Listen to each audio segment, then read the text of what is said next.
የአውሮፓ ሻምፒዮንስ ሊግ ጥሎ ማለፍ ዕጣ ድልድል ይፋ ሆኗል። በሚገርም ሁኔታ ሪያል ማድሪድን አሸንፈው በመጨረሻው ደቂቃ ወደ ጥሎ ማለፍ የተቀላቀለው የጆዜ ሞሪኖ ቤኔፊካ አሁንም ከሪያል ማድሪድ ጋር ዳግም ተገናኝቷል።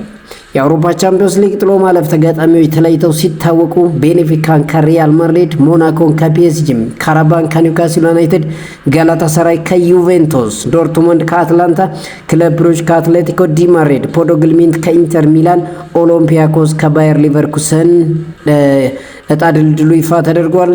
ጨዋታው በደርሶ መልሱን የሚያሸንፍ ቡድኖች ጥሎ ማለፉን እንደሚቀላቀሉና 16 ውስጥ እንደሚገቡ የሚታወቅ ይሆናል። ከ1 እስከ 8 ያለውን ያው ባለፈው እንደነገርናችሁ አርሰናል፣ ባየር ሙኒክ፣ ቶትናም ሆትስፐር፣ ሊቨርፑል፣ ቼልሲ እንዲሁም ማንቸስተር ሲቲን ጨምሮ 8 ክለቦች በቀጥታ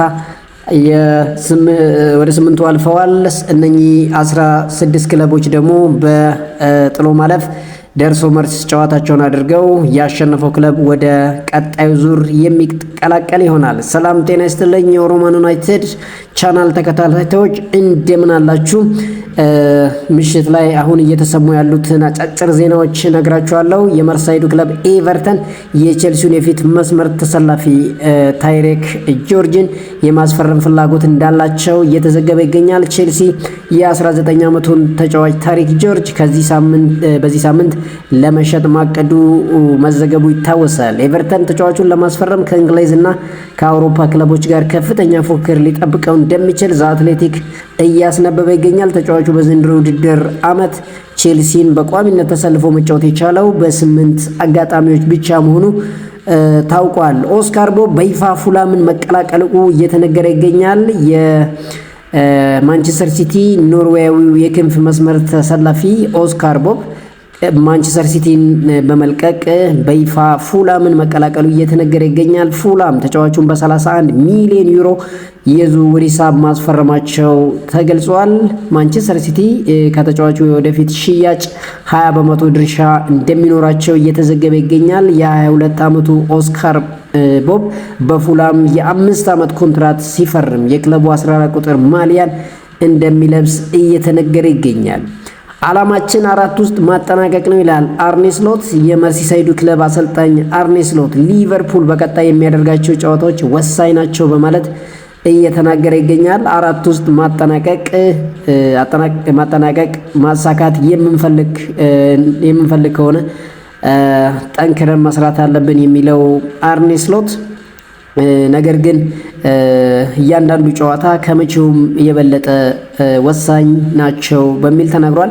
በዝውውር ገበያው እኛን መርዳት የሚችል ተጫዋች ከተመለከትንና እንደሚሆን ካምንን ለማስፈረም ወደኋላ አንልም ሲል አርኔ ስሎት አያይዞ ተናግሯል። ጆንሰን ለጨዋታው ዝግጁ ነው፣ ጆ ጎሜዝ ለጨዋታው ዝግጁ አይሆንም፣ ነገር ግን ለረጅም ጊዜ አይቆይም ሲሉ ተናግረዋል። አሌክሳንደር አይዛክ እስካሁን ሜዳ ላይ አልታየም፣ ነገር ግን በራሱ መንቀሳቀስ ጀምሯል። የማገገሚያ ጊዜው ትንሽ ጊዜ ይወስዳል ሲሉ ስለ አጥቂያቸው አሌክሳንደር አይዛክ ተናግረዋል። ኤሊዮት ትላንትና ሜዳ ላይ መመልከት በጣም አስደሳች ነበር። እሱ ተስፋ የተጣለበት ተጫዋች ነው፣ ለአስቶን ቪላ መጫወት ይፈልጋል ሲሉ ስለ አርቬ ኤሊዮት አስተያየታቸውን ሰጥተዋል። አሰልጣኙ በንግግራቸው ወቅት ፍሪምቦንግ ለረጅም ጊዜ ከሜዳ እንደሚርቅ ተናግረው ነገር ግን ጉዳቱ እንደታሰበው የከፋ አይደለም ሲሉ ስለ ጀርሚ ፍሪምቦንግ ተናግረዋል። ግሪሊሽ ከውድድር ዓመቱ ውጪ ሊሆን እንደሚችል እየተዘገበ ይገኛል። እንግሊዛዊ የኤቨርተን የፊት መስመር ተሰላፊ ጃክ ግሪሊሽ ቀዶ ጥገና ሊያስፈልገው እንደሚችል አሰልጣኝ ዴቪድ ሞይስ እየተናገሩ ይገኛል። ተጫዋቹ የአጥንት መሰበር ጉዳት አጋጥሞታል የሚል ስጋት መኖሩን የገለጹት አሰልጣኙ ቀዶ ጥገና ሊያስፈልገው ይችላል ብለዋል። ይህንን ተከትሎ ጃክ ግሪሊሽ ከቀሪው የውድድር ዓመት ውጪ ሊሆን እንደሚችል አሰልጣኝ ዴቪድ ሞየስ ተናግረዋል።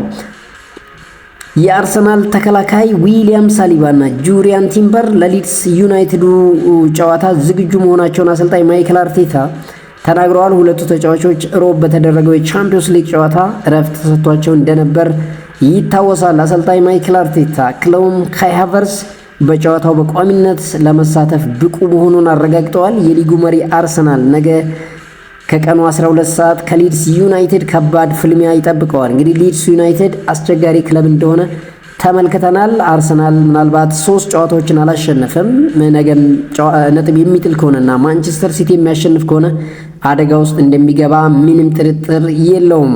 በሌላ ከአርሰናል ጋር በተያያዘ ዜና ማክስ ዶማን የቅድመ ኮንትራት ፊርማውን ማኖሩ እየተነገረ ይገኛል። የመድፈኞቹ አማካይ ማክስ ዶማን በአርሰናል ቤት ቅድመ ኮንትራት መፈራረሙ ይፋ ተደርጓል። የ16 ዓመቱ ተስፈኛ ማክስ ዶማን በቀጣይ ዓመት 17 ዓመት ሲሞላው በክለቡ ፕሮፌሽናል ኮንትራት የሚፈርም ይሆናል። ማክስ ዶማን ከፊርማው በኋላም ህይወቴን እዚህ ነው ያሳለፍኩት፣ ይሄ ለእኔና ለቤተሰቦቼ ትልቅ ነገር ነው፣ ሁላችንም የአርሰናል ደጋፊዎች ነን ሲል ተናግሯል። ማክስ ዶማን በአሁኑ ሰዓት በጉዳት ምክንያት ከሜዳ ርቆ እንደሚገኝ ይታወቃል።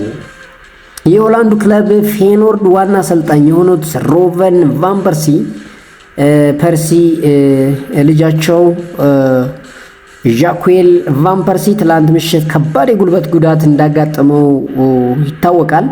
የአሰልጣኝ ሮቨን ቫን ፐርሲ ተጫዋቹ ሲወጣ የሕክምና ባለሙያዎች እንዲያስቀምጡት አድርገው አቅፈው ስለ ሁኔታው ሲጠይቁት ታይተዋል። ከጨዋታው በኋላ አስተያየታቸውን የሰጡት ሮቨን ቫን ፐርሲ አዎ አሰልጣኝ ነኝ፣ ነገር ግን ከሁሉም በላይ የእሱ አባት ነኝ ሲሉ አስተያየታቸውን ሰጥተዋል። አክለውም እንደዚህ አይነት ጉዳት ሲገጥም ለየትኛውም ተጫዋች ቢሆን ስለ እሱ ትጨነቃለህ ሲሉ አስተያየታቸውን ሰጥተዋል። ጉዳቱ ከባድ እንደማይሆን ተስፋ አድርጋለሁ፣ ነገር ግን ምልክቱን ስታይ ጥሩ አይመስልም፣ በጣም ያማል ሲሉ ሮቨን ቫን ፐርሲ ስለ ልጃቸው ጉዳት ተናግረዋል።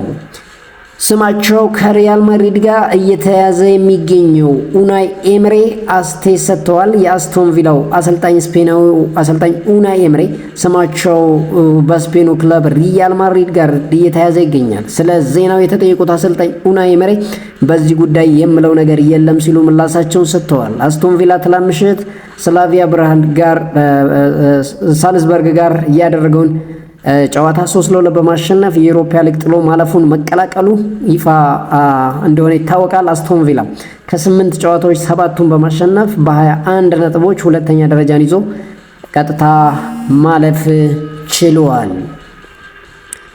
በሳውዲ አረቢያ አልሂላል በአልቀዲሲያ ጋር ያደረገው የመርሃ ግብር 2-2 በሆነ ውጤት ተጠናቋል። የአልቀዲሲያን ግቦች ናንዴዝ እና ኩኖዝ ሲያስቆጥሩ ሮቨን ኔቬስ እና አልዳውስሪ አልሂላልን አቻ አድርገዋል። በሌላ መርሃ ግብሮች አልሸባብ ከአል ሐዜም ጋር ያደረገውን ጨዋታ 4-0 በሆነ ውጤት ማሸነፍ ችሏል። አልኢቲያድ በበኩሉ ከአልኢትፋቅ ጋር ያደረገውን ጨዋታ 2-2 አቻ አጠናቋል። የሊግ ደረጃውን አልሂላል በ46 ነጥብ እየመራው እንደሆነ ይታወቃል። እንግዲህ ይህን ጨዋታ ማንሳት ያስፈለገው ሩቨን ኔቬስ ስሙ ከማንቸስተር ዩናይትድ ጋር እየተያዘ እንደቆየ ይታወቃል። ነገር ግን ማንቸስተር ዩናይትድ ምንም ጥያቄ ባለማቅረቡ እዛው ውሎ ሊያራዝም እንደሆነ እየተነገረ ይገኛል። የቻይናው ፕሬዝዳንት ዢ ጂንፒንግ የእንግሊዝ ፕሪሚየር ሊግ ክለብ ማንቸስተር ዩናይትድ ደጋፊ መሆናቸውን ተናግረዋል። ከእንግሊዙ ጠቅላይ ሚኒስትር ኪር ስትራመር ጋር ውይይት ያደረጉት ፕሬዝዳንት ዢ ጂንፒንግ የማንቸስተር ዩናይትድ ደጋፊ ነኝ ሲሉ አስተያየታቸውን ሰጥተዋል። ነገር ግን የአርሰናል፣ ክሪስታል ፓላስ እንዲሁም ማንቸስተር ሲቲንም አያለው ሲሉ ተደምጠዋል። ጠቅላይ ሚኒስትር ኪር ስትሪመር በበኩላቸው ማንቸስተር ዩናይትድ ከአርሰናል ጋር የተጫወቱበትን ኳስ በስጦታ እንዳበረከቱላቸው እየተነገረ ይገኛል። የእንግሊዙ ጠቅላይ ሚኒስትር ሴር ስትራመር የረጅም ጊዜ አርሰናል ደጋፊ መሆናቸው ይታወቃል። በመጨረሻም የቀድሞው የማንቸስተር ሲቲ ግብ ጠባቂ ጆ ሃርት ዘንድሮ ማንቸስተር ሲቲ ፕሪሚየር ሊጉን ያሸንፋል ሲል አስተያየቱን ሰጥቷል። እንግሊዛዊ የቀድሞ የማንቸስተር ሲቲ ግብ ጠባቂ ጆ ሃርት ፕሪሚየር ሊጉን ማንቸስተር ሲቲ እንደሚያሸንፍ እየተናገረ ይገኛል። ስለ ሊጉ ፉክክር የተጠየቀው ጆ ሃርት ማንቸስተር ሲቲ ሊጉን ያሸንፋል የሚል እምነት አለኝ፣ ምክንያቱም እነሱ እንዲያሸንፉ ፈልጋለሁ ሲል አስተያየቱን ሰጥቷል። ቢሳካም ባይሳካም ግን ግድ የለኝም፣ ዋንጫው እነሱ እንዲወስዱ ፈልጋለሁ፣ የሚሆነውን አብረን እናያለን ሲል አስተያየቱን ሰጥቷል። ውድ የቻናላችን ተከታታዮች ለዕለቱ ያዝናቸው አጫጭር ዜናዎች እነኝን ይመስላሉ። ቻናላችን ሰብስክራይብ፣ ቪዲዮአችን ላይክ በማድረግ እንድታበረታቱን በአክብሮት እንጋብዛለን። ነገ አዳዲስ ዜናዎች ይዘን እንመጣለን። የነገ ሰው ይበለን።